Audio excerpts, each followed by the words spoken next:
Bonjour à tous, bienvenue sur le podcast Gatémerie. Je suis Anne Garsard, votre hôte.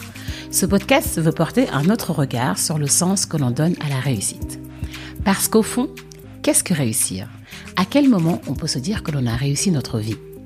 Chaque semaine, en l'occurrence le lundi, nous allons partir à la quête du sens de la réussite avec des invités aux horizons divers.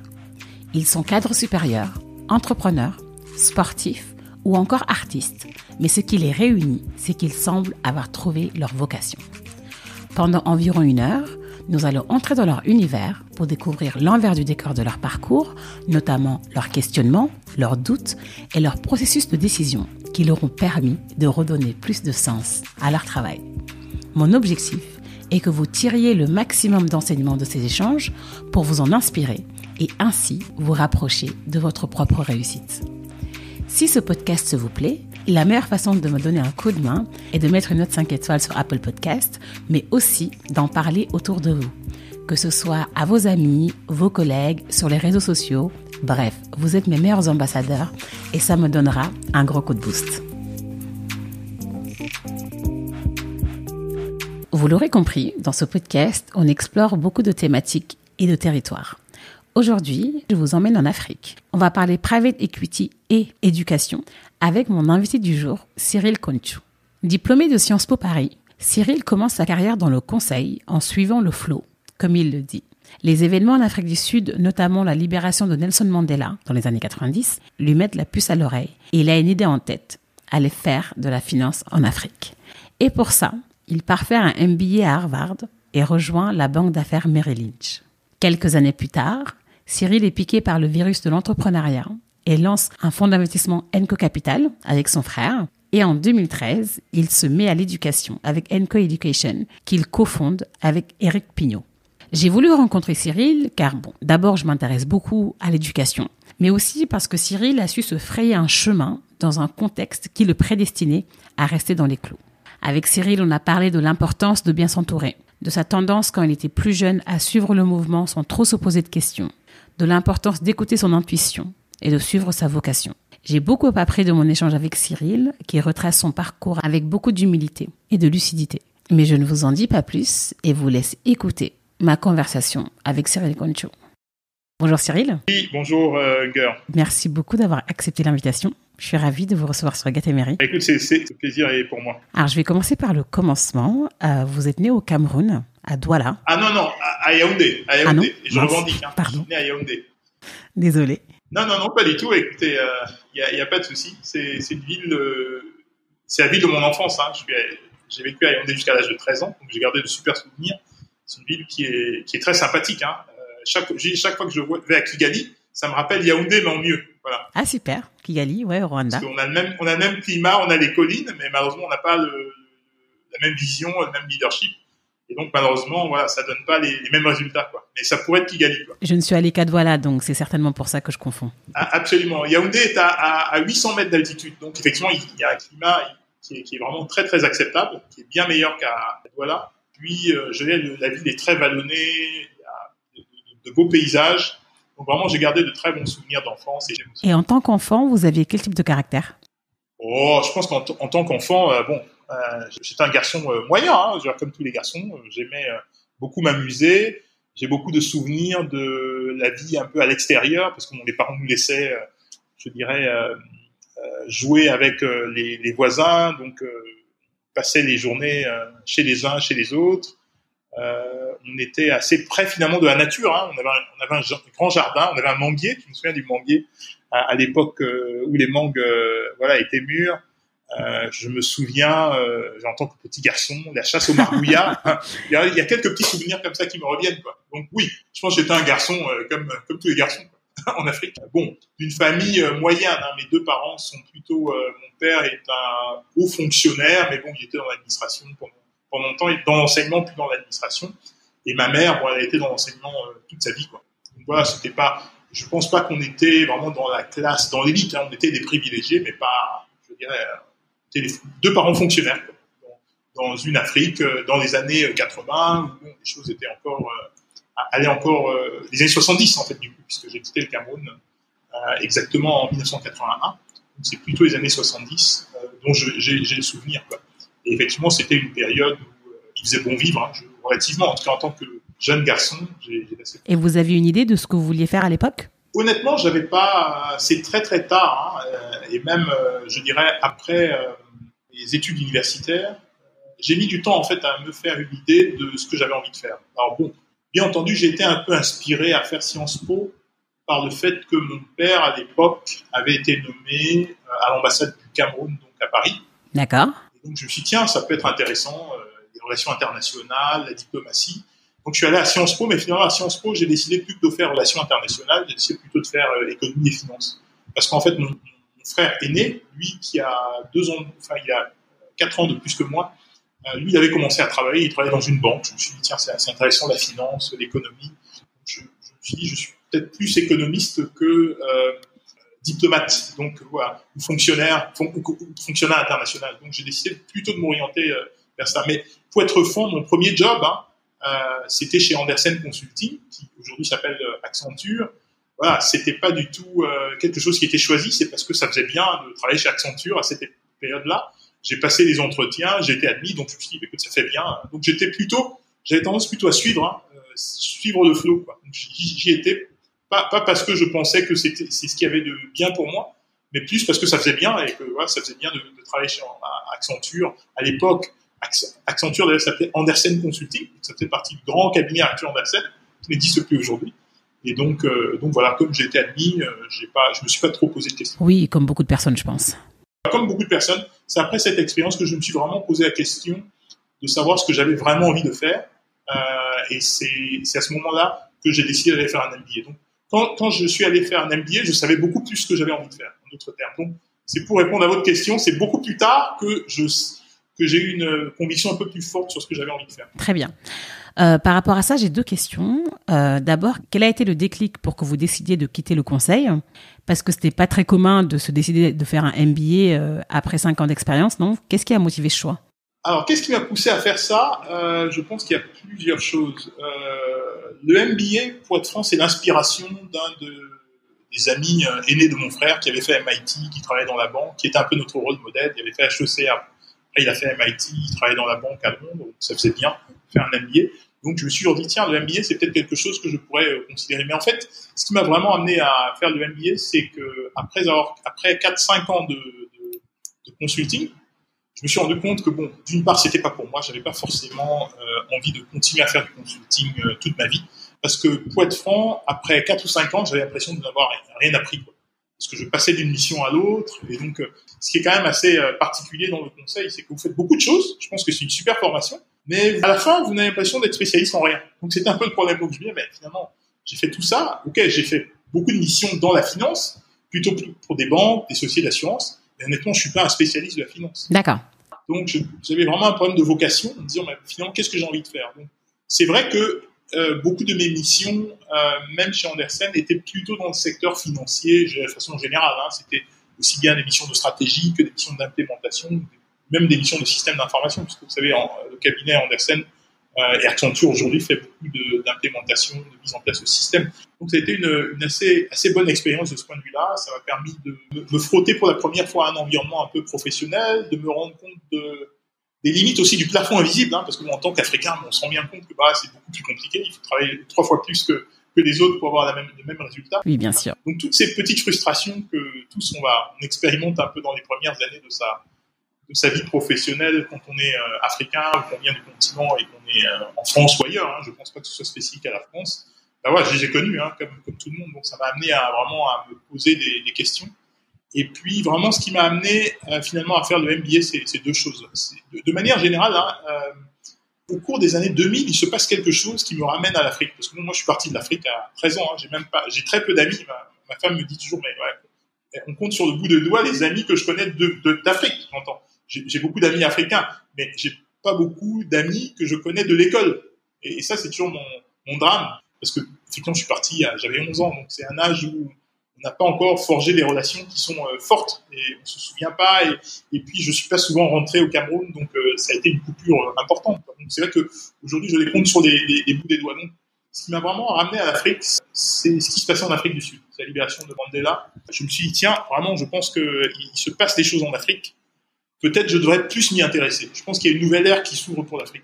2004, premières élections démocratiques en Afrique du Sud, je me dis waouh, l'Afrique du Sud, vraiment, c'est une chance pour l'Afrique. Et vraiment, j'en étais convaincu. D'accord. Et donc, ça me raccroche sur l'Afrique. Je me dis vraiment, il faut que je m'intéresse un peu plus à l'Afrique, parce que bon, c'est bien l'Europe. J'avais pas du tout de connexion à l'Afrique. J'entends au plan professionnel. Hein. Oui, bien sûr.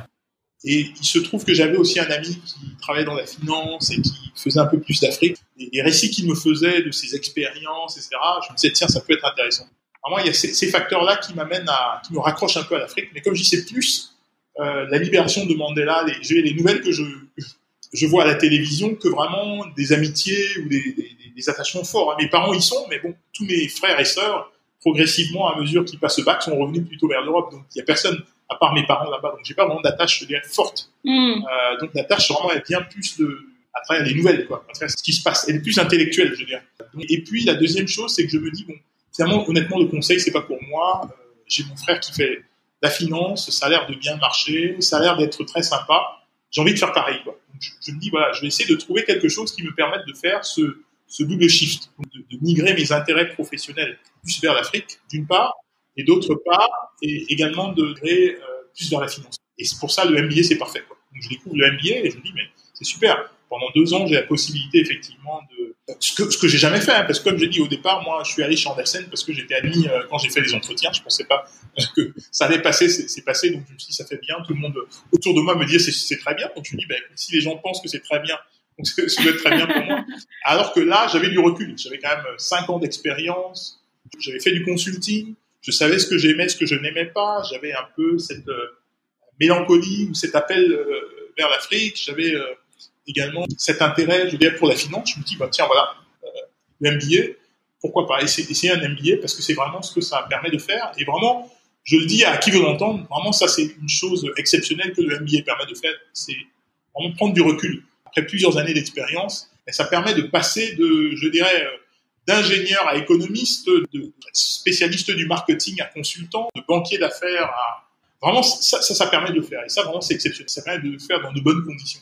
Et ça, vraiment, c'est la principale chose que j'ai tirée du MBA. Donc, par rapport à ce que vous disiez, c'est vrai que ça me semble pas évident, mais moi, j'encourage vraiment des gens qui le peuvent. Hein. Je pense que c'est surtout adapté pour des gens comme moi, qui finalement ne savaient pas trop ce qu'ils voulaient faire.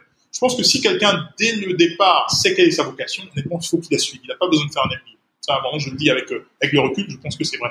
Mais par contre, je trouve que si quelqu'un se dit, écoute, moi, je sais pas finalement ce que je veux faire, bon, je vais essayer quelque chose, mais peut-être que je vais pas aimer.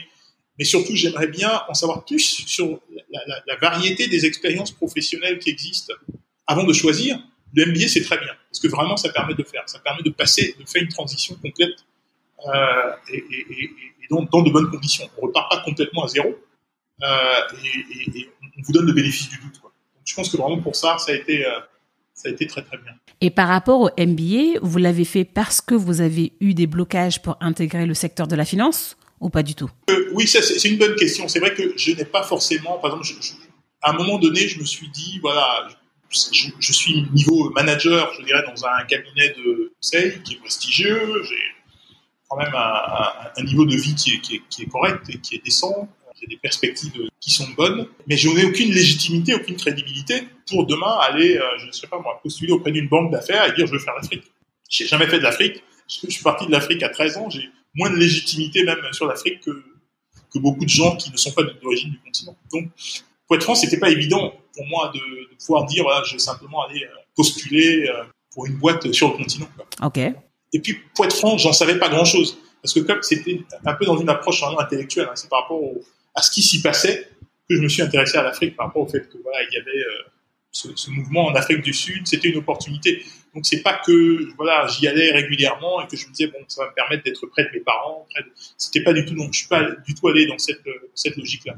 Donc du coup, je pense que le MBA c'était le bon passage pour moi. C'est marrant ce que vous dites, c'est quand même un stéréotype, en tout cas une erreur que beaucoup de personnes font à croire que quand on est africain, c'est simple d'aller en Afrique alors que pas du tout en fait. Ah non, pas du tout, pas du tout.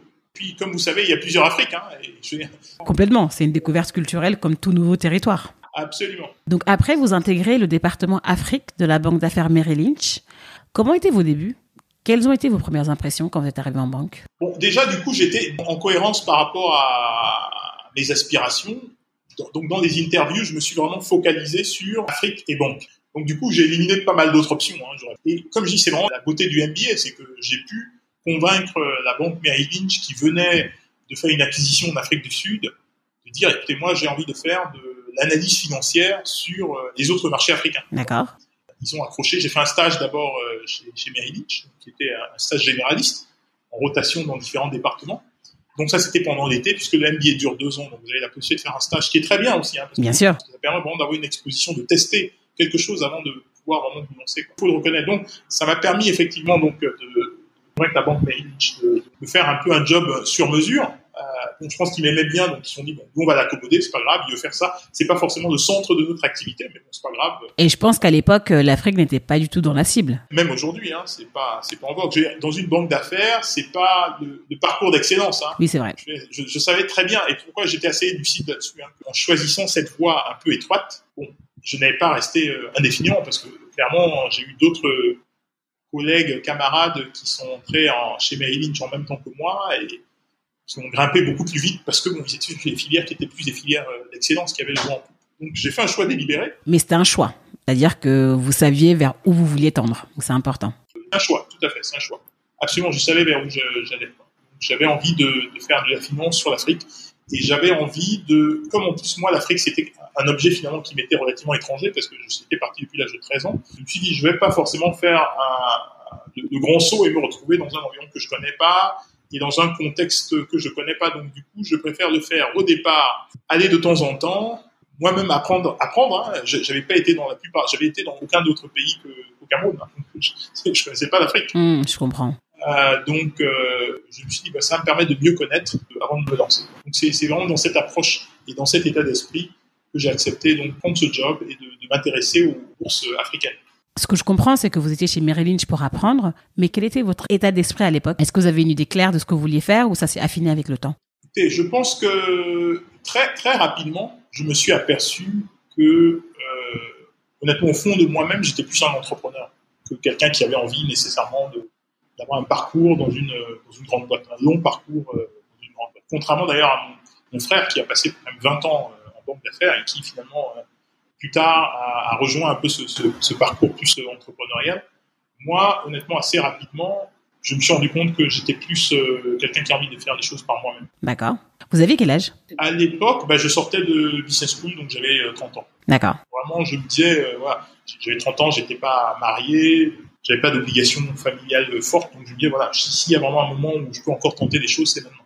En plus, ce qui m'a amené encore plus à persévérer dans cette voie-là, c'est que c'était les tout débuts du private equity. Alors, je me suis intéressé au private equity en Afrique, vraiment la naissance du private equity en Afrique, pendant ma scolarité à Harvard. Ok. Parce que un des stages que j'ai fait pendant l'été, j'ai fait un stage chez Merrill Lynch, j'ai fait un autre stage chez GNI, mais j'ai fait également un petit stage dans un des premiers fonds d'investissement Afrique, quoi. C'était vraiment au tout début du private equity en Afrique. Ça, je sentais que c'est une industrie qui vraiment avait un pouvoir de transformer pas mal de choses en Afrique et qui était naissante, quoi. Donc j'ai vu l'opportunité. Mm-hmm. Également, c'est vrai que j'ai eu la chance, quand j'étais toujours pendant mon stage à Merrill Lynch, entre les 2 années, de passer du temps sur le desk de private equity. Donc c'est en fait une activité que la banque a qui consiste à aider les fonds à lever de l'argent. Ok. J'ai pu, à travers cette expérience, regarder pas mal de prospectus, puisque il s'agit de prospectus de fonds d'investissement, regarder comment les équipes étaient organisées, leurs performances, et ça m'a beaucoup attiré. Donc je m'y intéressais vraiment beaucoup.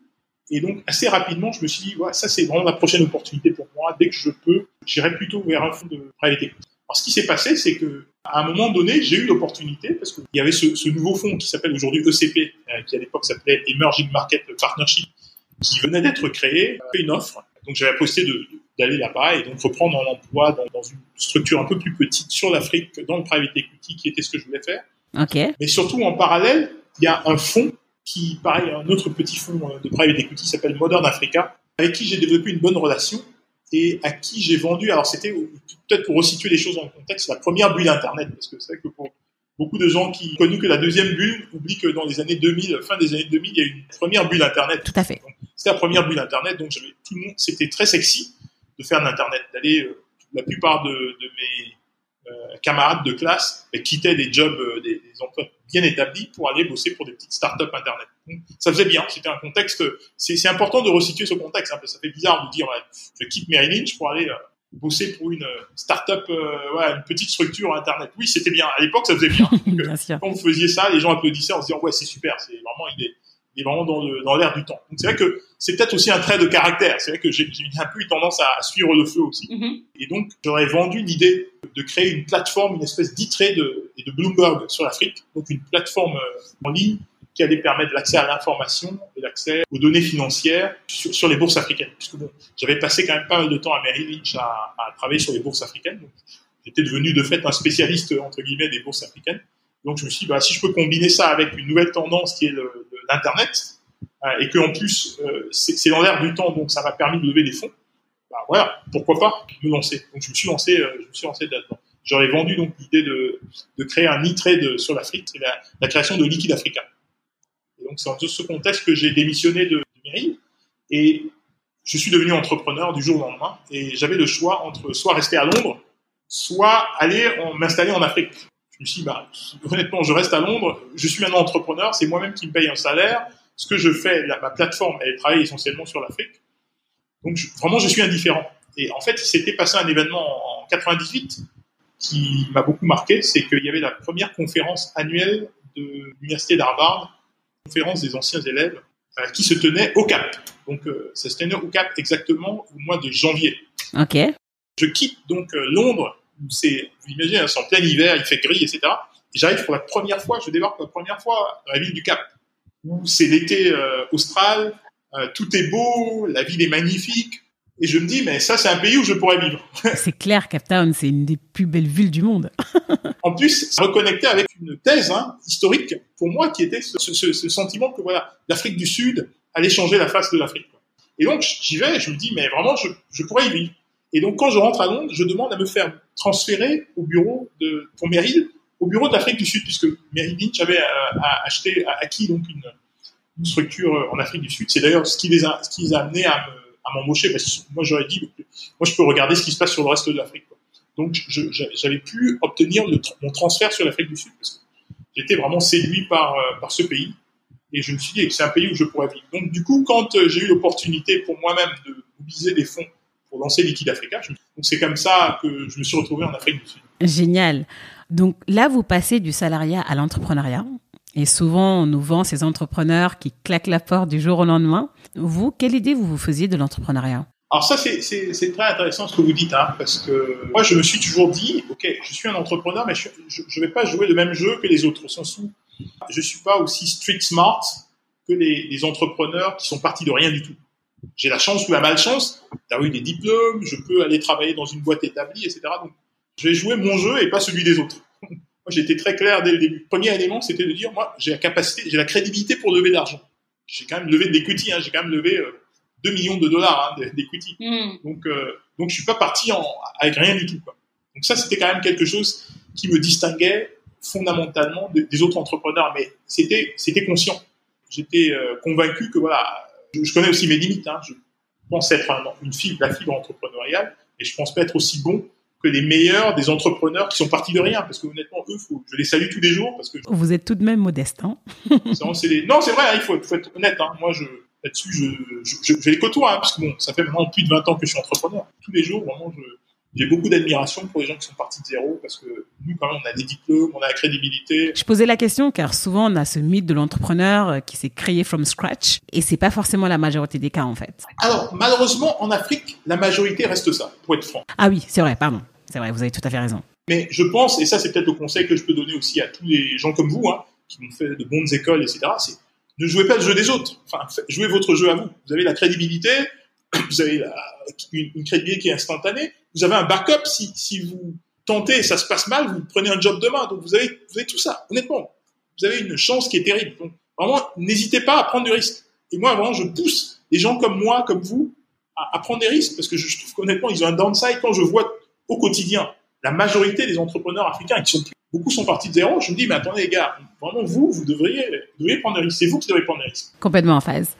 Et quand vous êtes lancé, quelles sont les choses auxquelles vous avez dû vous adapter et que vous n'aviez pas anticipé ? Ah oui, ça oui. Alors ça, oui, c'est Le plus gros changement, c'est quand même le fait que, vous savez, quand vous bossez pour une institution, vous êtes toujours persuadé que voilà, c'est vous, et la raison pour laquelle les clients viennent, etc. Je peux vous dire que c'est une leçon d'humilité parce que quand vous commencez à bosser pour vous-même, vous vous rendez compte que les gens, votre crédibilité, c'est vous, c'est pas la carte de visite, c'est pas votre, et que la marque en fait joue un rôle énorme, et que finalement, quand vous bossez pour une grande boîte, honnêtement, 80% de l'effort, c'est la marque, c'est le fait que c'est une boîte, c'est une institution, c'est quelque chose qu'elle a bâti pendant longtemps.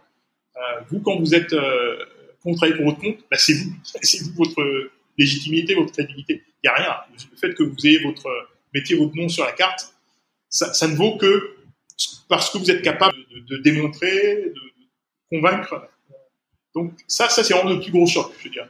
Parce que il y a beaucoup de sympathie que vous avez quand vous bossez pour une grande boîte. Ça vous donne une crédibilité immédiate. Si vous dire, même si vous êtes pas aussi intelligent que ça, les gens vous donnent le bénéfice du doute. Bien sûr. Quand vous travaillez pour vous-même, il n'y a pas de bénéfice du doute. Donc, vous ne valez que par la force de ce que vous êtes capable de démontrer. Donc ça, vraiment, ça a été ça, c'est quand même le grand choc. Et honnêtement, beaucoup de gens sous-estiment ça. Et c'est vrai que pareil, s'il y a un conseil à donner notamment à ceux qui, comme vous, comme moi en tout cas, ont eu une expérience dans une grande structure et se lancent à leur propre compte, c'est vraiment ne sous-estimez pas le pouvoir de la marque. Ne sous-estimez pas. Vraiment, il faut bien s'assurer que la valeur ajoutée, c'est bien vous et pas uniquement la boîte. Et assez souvent, c'est très très difficile pour les gens de faire de la part des choses. Ouais, c'est vous et vous-même, quoi. Vous avez tout de même pris goût à l'entrepreneuriat, puisqu'en 2007, vous lancez avec votre frère le fonds d'investissement Enco Capital. Qu'est-ce qui a motivé ce choix? Oui, alors j'ai pris goût à l'entrepreneuriat parce que, c'est vrai que les premières années ont été dures, je ne vais pas le mentir. Ah oui, j'imagine. Elles ont été dures. Au bout de 3 ans, les 2 millions levés avaient été brûlés et j'avais pas I had nothing to show. Donc j'avais pas de business model, de business qui marchait, qui fonctionnait, qui gagnait de l'argent. Donc j'ai dû moi-même me réinventer. Donc, et en plus, la bulle Internet s'est dégonflée entre-temps, parce que dès 2000, la première bulle Internet se dégonfle et donc on revient à la réalité. Et je me rends compte que finalement, le vrai actif que j'ai bâti sur ces 3 ans, c'est pas tellement la plateforme Internet. Elle vaut pas grand-chose. Finalement, je vends toute la partie online. J'avais toute une petite plateforme de collecte et d'agrégation de l'information. Je la vends finalement à Euromoney. D'accord. Une société à Londres, mais pour pas grand-chose. Finalement, je me rends compte que le vrai actif que j'ai créé, c'est que j'ai été un des pionniers dans le private equity et que j'ai réussi, moi, à convaincre un fonds de private equity à me faire confiance. Je me dis, je vais me réinventer. Mon business model, c'est de vendre ça aux autres. Je vais aller vendre aux entrepreneurs cette capacité à convaincre les fonds d'investir dans leur société. Et du coup, je me reconvertis en banque d'affaires spécialisée sur cette niche-là. C'est là que vient le déclic. Et j'ai la chance, 2005-6, boum, ça marche. Super. J'ai trouvé ma martingale et donc très rapidement, j'ai des clients. Mon premier client, c'est la banque Ecobank, toujours très reconnaissant. Donc Ecobank, c'est une banque panafricaine présente dans une grande partie des pays en Afrique. Qui me fait confiance alors que j'étais rien du tout, pour l'aider à trouver des investisseurs. Et effectivement, j'arrive à lui trouver des investisseurs. Et donc c'est la première grosse transaction que je fais, levée de fonds pour le groupe Ecobank. Ça, c'était en 2005. Et donc, 2006-2007 sont des années exceptionnelles sur les bourses africaines. Ça, c'est juste avant 2008, où effectivement, l'argent est facile. Donc, en 2007, j'ai gagné pas mal d'argent. Je ne vais pas le mentir. J'ai gagné pas mal d'argent, à tel point que je deviens investisseur. C'est-à-dire, j'ai un peu d'argent même pour moi-même investir.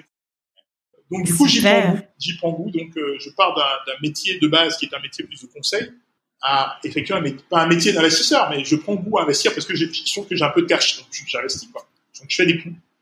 Un peu en bourse, un peu dans des sociétés de capital risque. Alors, je le fais de façon complètement artisanale, avec de grosses gamelles d'un côté et puis quelques petits succès, quoi. Et donc, pour vous amener à 2009, donc c'est en 2009 que je fonde, à 2008, en plein milieu de la crise, mon frère décide de partir du Crédit Suisse. Je sais pas si le timing était bon. Il avait décidé de toute façon déjà de partir avant, mais en fait, au moment où il part, il y a la grande crise. Donc, en plein là-dedans, on décide ensemble de monter Enco Capital parce que je me dis finalement j'aime beaucoup plus l'investissement que le conseil. Le conseil c'est bien, on fait des transactions, mais on ne suit pas ce qui se passe après, quoi. L'investissement c'est beaucoup plus c'est plus long-termiste, oui. C'est plus sympathique, c'est plus long-termiste. On a vraiment quelque chose, on a skin in the game. C'est quand même beaucoup plus sympa. Donc je m'intéresse beaucoup plus à l'investissement qu'au conseil, même si c'est le conseil, je dirais, qui m'a permis de gagner mon premier argent, si j'ose dire. Donc, du coup, je décide avec mon frère, qui lui a plus d'expérience de l'investissement, Parce que lui, il a fait du hedge fund, il a bossé pendant 20 ans dans une banque d'affaires à JP Morgan, à Crédit Suisse, dans un hedge fund des plus successful de la planète. Je me dis, bon voilà, ça c'est une super combinaison, on se complète très bien. Lui, il comprend bien le fixed income, donc la dette, parce qu'il a une vision très macro, parce que lui, c'est ce qu'il a fait pendant 20 ans. Moi, je comprends l'equity, parce que moi, je suis equity, je comprends les stocks, je suis capable d'analyser une société, d'analyser les comptes. J'ai une vision plutôt micro, lui, il a une vision macro. Donc, je me dis, attends, on se complète super. On est très complémentaires. On décide de se lancer ensemble et de fonder Enco Capital, qui est effectivement Enco, vous savez, le E, en fait, c'est un sigma. Beaucoup de gens ne le savent pas. Ah bah oui, la première lettre du logo. Les trois premières lettres de notre nom. On n'aurait pas fait super. Enconchu Capital, ça aurait été un peu compliqué pour les gens à prononcer. Je vous comprends. Donc on fait Enco. Donc c'est de ça que vient Enco. Donc le E, c'est un sigma, c'est la somme des Conchu, parce qu'en fait, on crée Enco, mon frère et moi. Donc, voilà. Et les premières années sont très difficiles, à nouveau, très très difficiles. Ce n'est que vraiment, on commence avec un petit fonds dans lequel c'est essentiellement notre propre argent, parce que j'avais de l'argent, comme je l'ai dit, je boursicotais un peu, mais je le faisais de façon artisanale, donc je transfère une partie de cet argent dans le fonds, lui aussi, il met une partie de ses économies dedans. On commence un peu à boursicoter. Vraiment, les premières années sont terribles, parce qu'on ne pouvait pas commencer à un pire moment, puisque 2008, c'est la crise. On tire un peu la langue pendant les premières années, mais... Et pendant ces moments difficiles, qu'est-ce qui vous faisait tenir? Et ça dure combien de temps? Environ 2-3 ans, non? On lance en 2014, ça fait 5 ans quand même, 5 ans de galère. 5 ans, c'est long. Alors, qu'est-ce qui me permet de tenir ces deux choses? D'une part, parce que j'avais de quoi tenir, un peu. Faut être franc, en partie. Donc, il vaut mieux avoir un peu de sous. J'avais un peu de quoi tenir. Et puis, d'autre part, je me lance dans une aventure en 2008 qui grandit, en fait, avec des partenaires m'approchent parce que une société suisse qui s'appelle Syngenta, qui est basée en Côte d'Ivoire et qui est le leader mondial dans tout ce qui est produits phytosanitaires, vend son activité. Et voilà, je les aide à financer le rachat de cette société-là. Donc, je divise mon temps entre Liquid Africa, qui est mon activité historique de banque d'affaires. Je continue à faire quand même quelques petites transactions, mais j'ai pris beaucoup de recul. Enco, où bon, on est toujours en train de gérer un petit portefeuille, mais c'est plus du boursicotage, c'est principalement notre argent personnel, finalement, qu'on gère sur les bourses, sur les marchés, mais on apprend, on paye nos school fees. Et puis, cette activité, cette société qui s'appelle RMG Concept, finalement, en 2014, c'est qu'en 2014 qu'on réussit à lever le premier fonds de capital risque, Enco Africa Private Equity Fund, qui est le fonds que je gère aujourd'hui. Donc, c'est un fonds qui a une taille de 75 millions de dollars. Et c'est bien plus tard, ce n'est qu'il y a 4 ans, que mon frère lance Enco Africa Debt Fund, qui est effectivement un fonds qui est spécialisé sur la dette. C'est toujours le paradoxe, et la partie de notre activité qui marche le mieux. Le fonds est beaucoup plus grand. On gère aujourd'hui à peu près 400 millions de dollars d'actifs au total, dont pratiquement 300 millions uniquement sur la dette. C'est vraiment le fonds qui a le mieux marché. Ah oui, énorme. Donc vraiment, notre succès, enfin si on peut parler de succès, est récent, en tout cas en tant qu'investisseur, mais c'est un business que j'entends le business de la gestion, que j'affectionne particulièrement. Comme vous parlez de succès, quels sont selon vous les facteurs clés de succès? Première chose, c'est qu'on avait quand même des moyens de tenir, pour être franc. Mon frère et moi-même, nous avons des moyens de tenir parce que c'est pas évident d'être dans un business où pendant 5 ans, c'est dur, quoi. Vous n'avez pas, vos revenus sont inférieurs à beaucoup, quoi. Voilà, en clair. Donc, oui, c'est clair. Voilà, tenir 5 ans, faut avoir des moyens. Ça, faut pas se cacher. Je pense qu'il faut avoir l'expertise et la bonne complémentarité. Et beaucoup de gens me posent la question, voilà, qu'est-ce que ça fait de travailler avec son frère, etc. Mais honnêtement, je pense que ça aide, parce que je ne suis pas très originale, j'allais vous poser la même question. Non, mais vraiment, j'en parle de façon assez ouverte. Je pense que c'est un super plus. Quand ça marche, je pense qu'il y a d'autres personnes qui vous diront que ça peut être une faiblesse. Chez nous, ça a été plutôt une force. Parce que déjà, on se parle beaucoup, naturellement. Donc, ça m'a appris à mieux le connaître aussi, à lui parler plus souvent. Et du coup, même les problèmes de famille, du coup, parce qu'on est deux, comme on se parle plus, voilà, du coup, de fait, une bonne partie, je parlais plus tard d'Enco-Éducation, qui aussi est sortie de là et qui est vraiment très très liée à la faible. Oui, on va parler d'Enco-Éducation. Non, finalement, je pense que ça a été un plus. C'est un plus le fait qu'on soit que nous soyons frères et que nous ayons la compétence, parce qu'il y a quand même la compétence au départ qui est importante. Et puis, on est dans un secteur qui est un secteur où il y a très peu d'exemples de structures africaines. J'entends africaines gérées par les Africains. Ce qui est d'ailleurs un des thèmes qui m'est très fort là-dessus. On a une identité africaine et vraiment on la préserve. voilà, c'est détenu par des Africains. C'est pas, on fournit pas seulement la main d'œuvre, parce que bon, c'est une industrie où malheureusement beaucoup d'Africains nous fournissent la main d'œuvre. Il faut dire ce qui est. Là, nous en sommes propriétaires. D'ailleurs, un des thèmes qui nous est très cher, c'est du coup de commencer à gérer de l'argent local. Pour être franc, une des raisons pour lesquelles malheureusement il y a peu d'Africains qui sont propriétaires de structures de gestion, c'est aussi parce que l'argent vient d'ailleurs. Malheureusement, c'est pas de l'argent africain. Alors, on a cette chance, et ça c'est vraiment une idée qui est très importante pour nous. On est un des rares fonds où la majorité de l'argent qu'on gère est africain. C'est vraiment assez incroyable. Donc oui, en plus, on a cette fierté, c'est de l'argent africain, et on veut montrer qu'on est capable, les Africains sont capables de gérer de l'argent africain de façon optimale, et au standard international. Et ça, c'est vraiment ce qu'on essaie de démontrer. Et voilà, c'est un peu un des ethos, je dirais, de Enco. C'est important et c'est aussi l'une des raisons pour lesquelles je voulais vous recevoir sur le podcast afin de casser certaines idées reçues sur l'Afrique. Alors là, Cyril, je vais devoir accélérer un peu, je pose trop de questions et le temps tourne, mais c'est passionnant, c'est vraiment passionnant. Surtout, il ne faut pas qu'on oublie de parler d'Enco Éducation, parce que ça, c'est mon petit bébé, donc ce serait dommage de l'oublier. Complètement. Donc en 2013, vous lancez Enco Education avec Eric Pignot, que je salue au passage. Vous connaissez Eric ? Oui, Eric, on s'est rencontrés au Kenya il y a quelques années. Ah bah c'est top. Et est-ce que vous pouvez expliquer le concept d'Enco Education ? Alors, vraiment, Enco Education, comme je dis, vraiment, ce qui est super avec Enco Capital, c'est que ça me rapproche de la famille. Business et famille, voilà. J'ai pas hérité d'un business, donc j'ai pas été dans du family business. C'est vraiment un business qu'on a créé, mon frère et moi. Et donc, le fait de le créer, finalement, on se dit, moi, en particulier, je m'intéresse beaucoup au business de ma mère, qui, depuis longtemps, a monté une école qui marche très très bien au Cameroun, une école privée, qu'elle gère bien, mais bon, elle a 75 ans. Et je me dis, voilà, frères et sœurs, personne ne s'intéresse vraiment à ce qu'elle fait et personne n'est impliqué dedans. Si quelque chose lui arrive, vraiment, on a un problème. Donc, c'est comme ça que je m'intéresse à l'éducation. Mais je me dis, je vais certainement pas aujourd'hui essayer je vais mettre ma mère à la retraite ou quoi que ce soit. Oui. Je vais plus essayer de m'intéresser à ce qu'elle fait et voir s'il y a des opportunités que je pourrais développer qui me permettent juste de développer un savoir-faire dans ce secteur-là. Parce que je suis pas du tout un éducateur. Si j'ai pas de compétences, j'ai pas de diplôme pour ça. Contrairement à elle, qui est vraiment, c'est son truc. Donc, je m'intéresse à ça et je commissionne donc une étude au MIT, qui a un programme qui s'appelle Global Entrepreneurship Lab, où en fait, si vous soumettez une idée, et s'ils l'aiment bien, ils vous mettent à disposition 4 étudiants de MBA. Et donc, c'est dans ce contexte que je fais la rencontre d'Eric. Eric Pignot. Super. Donc, Eric qui était au MIT à l'époque, c'est ça ? En fait, était un des 4 étudiants. Et donc, on travaille donc pendant 6 mois, dont 1 mois en Afrique du Sud, sur vraiment les opportunités dans le secteur de l'éducation. Le fil conducteur, vraiment, pour moi, c'est de rendre, si j'ose dire. Au sens où, du coup, très vite, je me dis, finalement, je vois les opportunités dans l'éducation. S'il y a vraiment un truc qui, moi, me motiverait sur le long terme, ici, c'est de dire, j'aimerais bien qu'il y ait plus d'Africains qui aient la chance d'aller faire de super universités, quoi. Donc, c'est vraiment ça le thème. C'est vraiment ça le fil conducteur au départ. Et je me dis, quel est le frein ?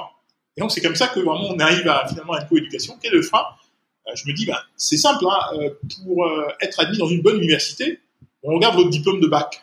Les bacs locaux, moi, à l'époque, quand j'étais au Cameroun, si vous aviez le bac local, vous pouviez aller partout. Il était reconnu, mais aujourd'hui, les bacs locaux n'ont qu'une valeur. C'est dur à dire, c'est une réalité. C'est malheureusement vrai, ouais. Parce que la qualité a beaucoup baissé. Il y a très peu de pays aujourd'hui où, avec un bac local, même en étant le meilleur élève dans le meilleur bac local, on peut prétendre aller dans les meilleurs. Donc, je dis déjà là, c'est un problème qu'il faut régler parce que ça sert à rien. Même si on est le meilleur dans le bac local, on n'a pas voix au chapitre. C'est ça. Donc, je dis, la solution, c'est un bac international. Quels sont les bacs internationaux ?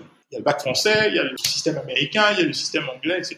Et je découvre vraiment, parce que j'ai étudié dans le système français, donc j'ai pas connu l'IB, mais je découvre ce système qui est le bac international, qui a été lancé donc après la Deuxième Guerre mondiale, qui est géré par une structure indépendante, qui n'appartient pas à un pays, parce que mine de rien, le bac français, c'est quand même la France, le bac anglais, c'est l'Angleterre, le système américain, c'est l'Amérique.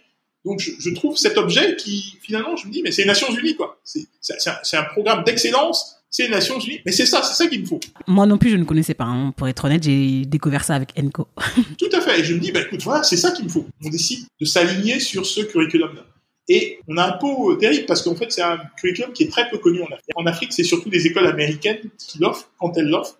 Mais les écoles américaines sont les plus chères. Déjà, les écoles internationales sont chères, mais les écoles américaines en Afrique sont les plus chères. Ah ouais, elles sont super chères, les écoles. Donc, ils ont un problème qui est qu'ils ont du mal à pénétrer parce que les écoles sont juste trop chères. Donc, c'est accessible aux expatriés, et puis vraiment aux ultra riches. Ouais, c'est réservé aux happy few. Donc je me dis, voilà, comment démocratiser l'accès à ce curriculum. Et vraiment, on commence à faire des approches auprès. Donc là, Eric nous avait déjà rejoint parce qu'en fait, Eric après MIT, quand il termine ses études, il me rejoint et il me dit, mais moi j'ai les messages, j'y crois, allons-y. On décide de s'associer et monter Enco Éducation. Donc Eric qui est le PDG d'Enco. Eric est le PDG, absolument. Honnêtement, j'ai pas l'énergie et vraiment Eric c'est quelqu'un que je salue, alors que j'ai beaucoup de respect et c'était la bonne personne pour cela parce que bon, malheureusement, j'ai passé les 50 ans, j'ai plus l'énergie qu'à Eric. Eric est encore dans la trentaine, moi je suis dans la cinquantaine. Oui, Eric est en pleine forme. Voilà, j'ai l'expérience, mais j'ai pas l'énergie. Donc voilà, donc on se complète. Pareil, on se complète bien, on s'entend bien, on se complète. Donc vraiment, c'est la bonne alchimie, quoi. Et donc Eric est à la manœuvre. Moi, j'apporte ce que je peux apporter. J'apporte un peu d'argent, j'apporte mon expertise, mes contacts, ma capacité à lever des fonds, la vision. Et puis voilà, on avance ensemble, quoi. On s'entoure de bonnes personnes, à la fois au niveau du board, au niveau du staff, des autres membres de l'équipe.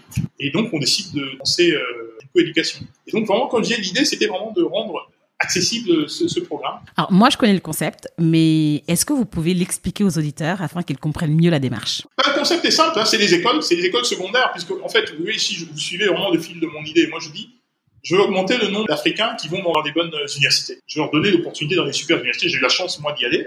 J'aimerais bien que autant d'Africains que possible puissent le faire, parce que je pense que c'est super. Ça donne plein d'opportunités, à la fois professionnelles, et puis, j'espère de faire plus tard, de changer la face de l'Afrique. Donc, moi, c'est ça un peu mon idée directrice. Mais je me dis, bon, le problème, c'est que ça coûte trop. Qu'est-ce qu'il faut? C'est quoi les freins? Donc, le premier frein, c'est le curriculum. Donc, ça, je l'ai adressé. C'est l'IB. Mais l'IB, c'est un truc de riche. Donc, je me dis, comment je peux en faire un truc plus accessible? Donc, je me dis, voilà, j'analyse la structure de coût d'une école et je me dis, quels sont les gros postes de coût? Premier poste de coût, par exemple, c'est l'infrastructure.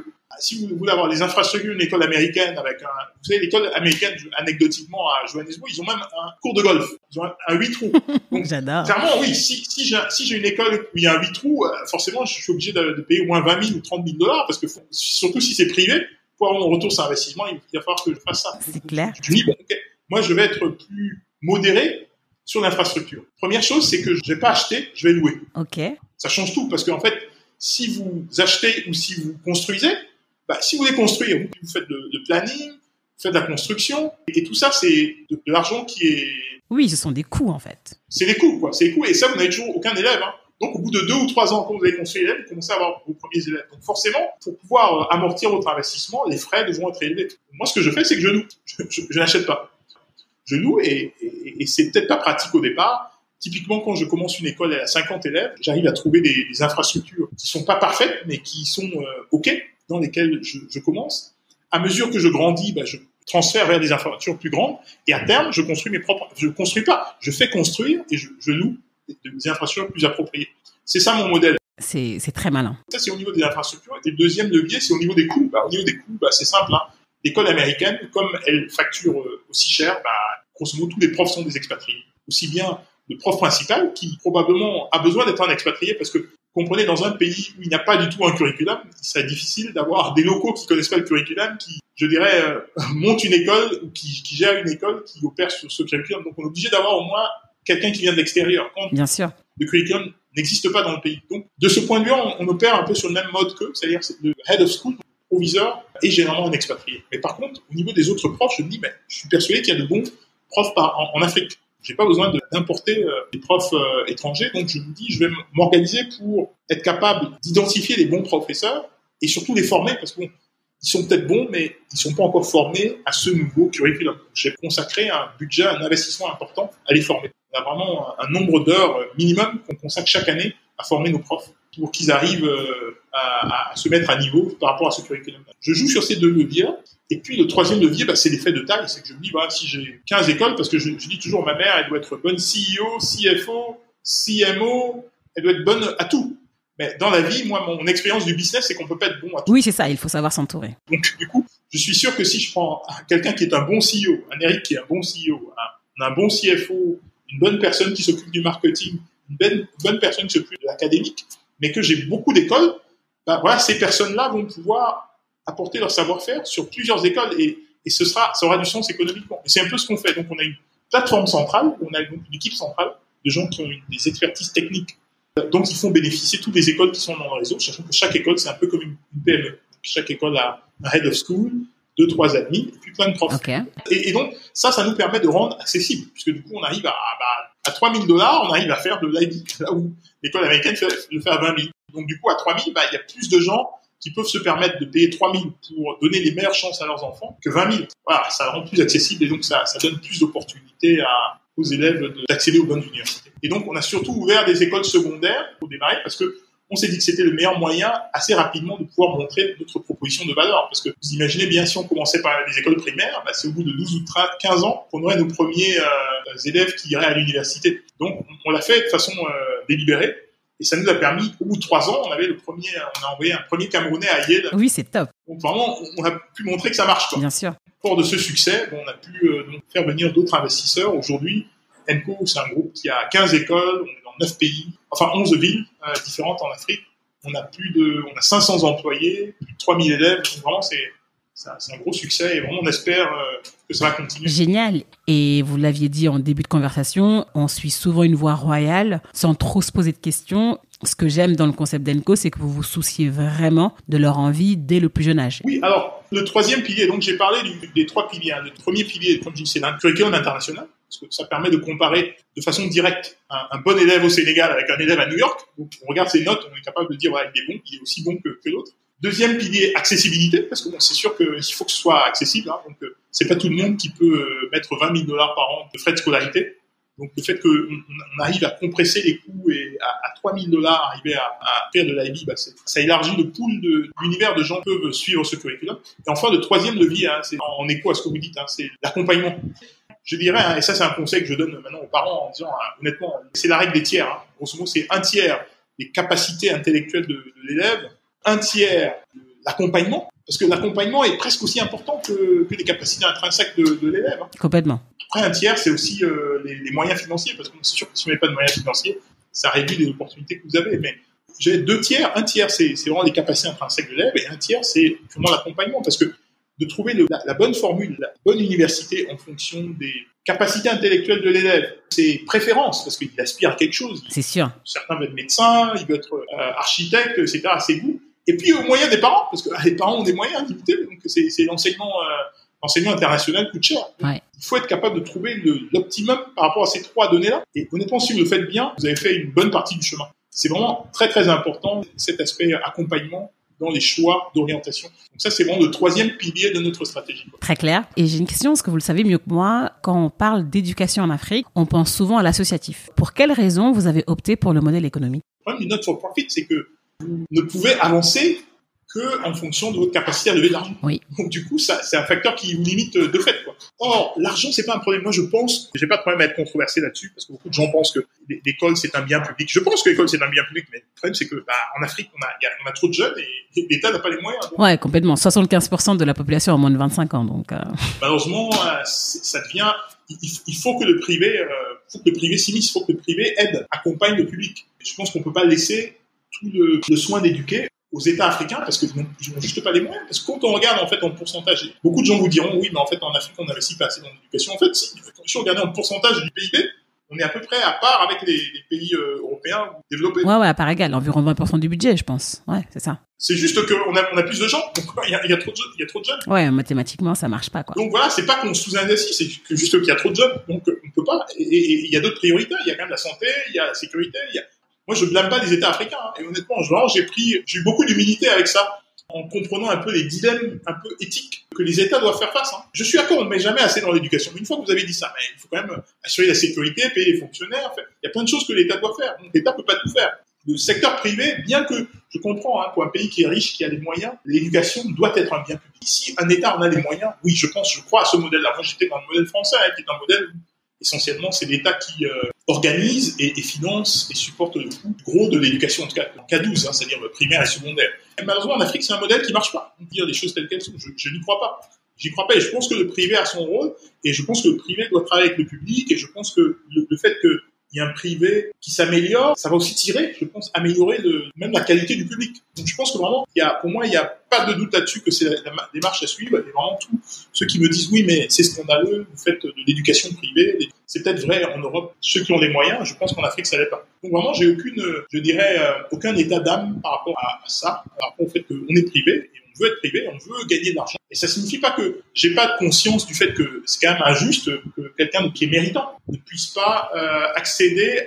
Pour être franc, on y a quand même pensé, parce qu'on a une petite fenêtre à laquelle je tiens beaucoup. C'est qu'on essaie d'avoir jusqu'à 20% de nos élèves boursiers. Oui, comme ça se fait dans les grandes écoles en France. Comme ça se fait en France. Et donc, on a toute une infrastructure derrière pour essayer de mobiliser des bourses pour ces élèves-là. Pour certains, c'est des bourses à 100%, pour d'autres, c'est des bourses partielles. Parce que vraiment, on tient à ce que les parents payent à la mesure de leurs moyens. Je pense que c'est important. En tout cas, dans le cadre privé, dans le cadre public, effectivement, il n'y a pas de raison qu'ils payent, puisqu'ils payent déjà à travers leurs impôts. Mais dans le privé, c'est normal qu'ils payent. Du coup, je pense que ce qui est plus important, c'est vraiment de rendre ça plus accessible. C'est pas parce que de fait, ils payent.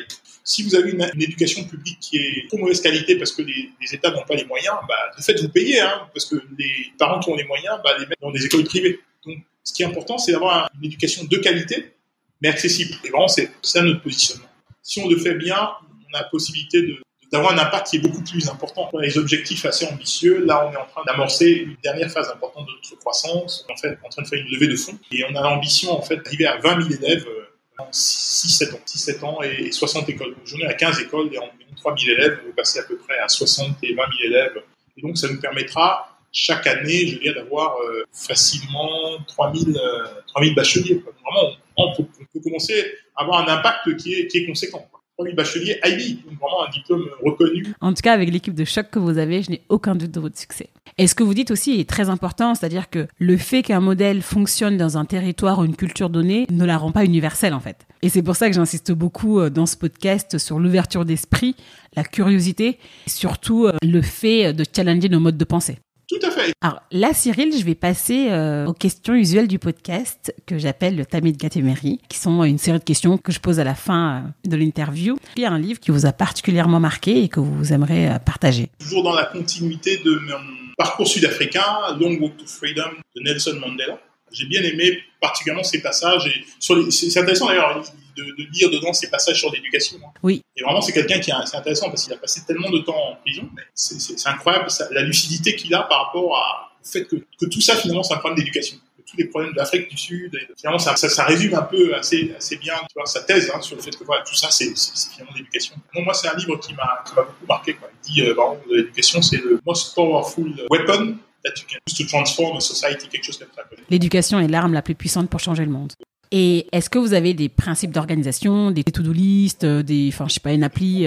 Je pose cette question car on a l'impression de passer notre vie au travail, alors que c'est souvent un problème d'orga. Donc, si vous avez des tips à partager. J'aimerais dire que je fais ma to-do tous les jours. Pour être franc, je ne le fais pas forcément.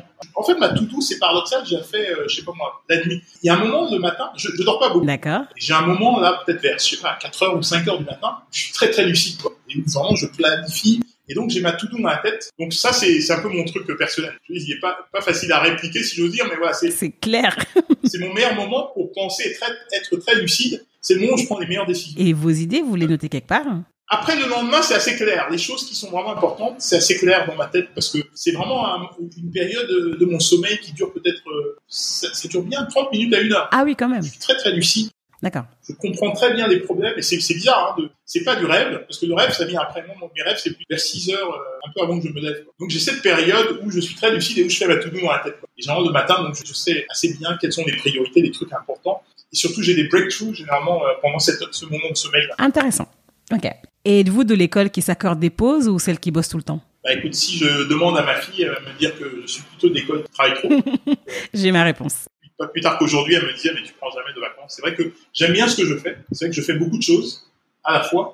Et beaucoup de gens me disent, tu devrais être focus. Et je suis sûr que je serais probablement plus successful si j'étais beaucoup plus focus. Mais j'aime bien faire beaucoup de choses. Donc honnêtement, avec le recul, j'essaie pas de changer. Oui, c'est très difficile de changer de toute façon. Donc, Quel est le meilleur conseil qu'on vous ait donné? Ça, c'est une bonne question. Je dirais, c'est de suivre sa voie. Suivre sa voie plutôt que celle des autres. Et c'est marrant parce que moi, malheureusement, à beaucoup d'étapes de ma vie, j'ai eu tendance à juste faire les choses parce que ça faisait bien. Et c'est vrai que un des meilleurs conseils qu'on m'a donné, effectivement, c'est écoute bien, tu vois, your calling, si j'ose dire. Je pense que tout le monde a quand même un peu une vocation, quelque chose. Je crois beaucoup, de façon un peu mystique, que on a un rôle, je dirais, sur Terre, si j'ose dire. Il faut bien l'écouter et je pense que c'est ça qu'il faut suivre. Faut pas essayer de suivre, de juste émuler ce que font les autres, quoi. Faut écouter son intuition et puis suivre ça. Et comment est-ce que vous progressez de manière personnelle? Je pense que c'est vraiment de passer du temps, d'écouter, s'entourer de gens qui sont meilleurs que soi. Ça, vraiment, dans la vie, ça, c'est une chose que j'ai appris. Faut vraiment, le seul critère de recrutement doit être que on pense que la personne est meilleure que soi. Et ça, vraiment, ça, c'est quelque chose auquel je suis très fidèle. C'est-à-dire, j'ai pas de problème. Il y a beaucoup de gens qui ont un problème dans la vie parce qu'ils estiment qu'ils sont au sommet de la pyramide. Ne surtout pas qu'il y ait des gens aussi bien qu'eux. Moi, c'est complètement l'inverse. Vraiment, j'admire et j'ai pas du tout de problème à être le plus nul d'un pool de gens très très bons. J'ai vraiment pas de problème en fait.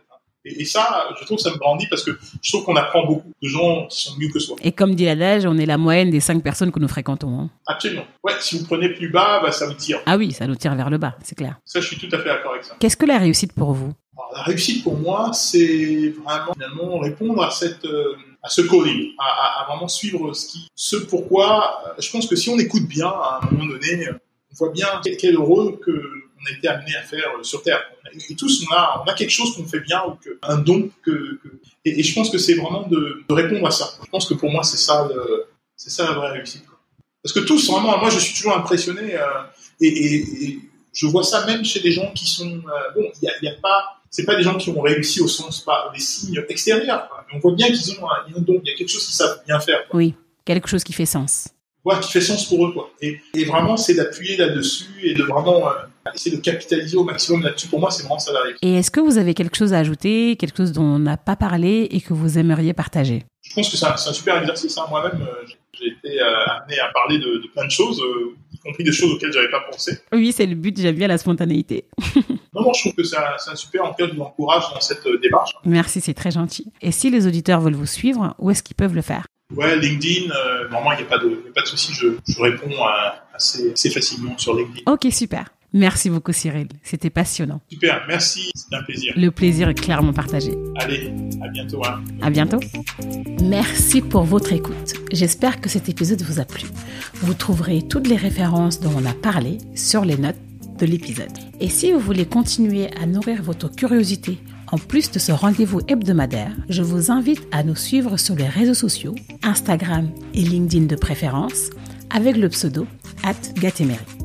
Mais aussi à vous inscrire à la newsletter via le site www.gatemery.com pour recevoir du contenu divers toutes les semaines. Dernière chose, super importante pour moi, c'est de m'aider à faire connaître ce podcast en mettant une note 5 étoiles sur Apple Podcast. Pourquoi Apple? Parce que ça permet aux auditeurs de découvrir le podcast plus facilement.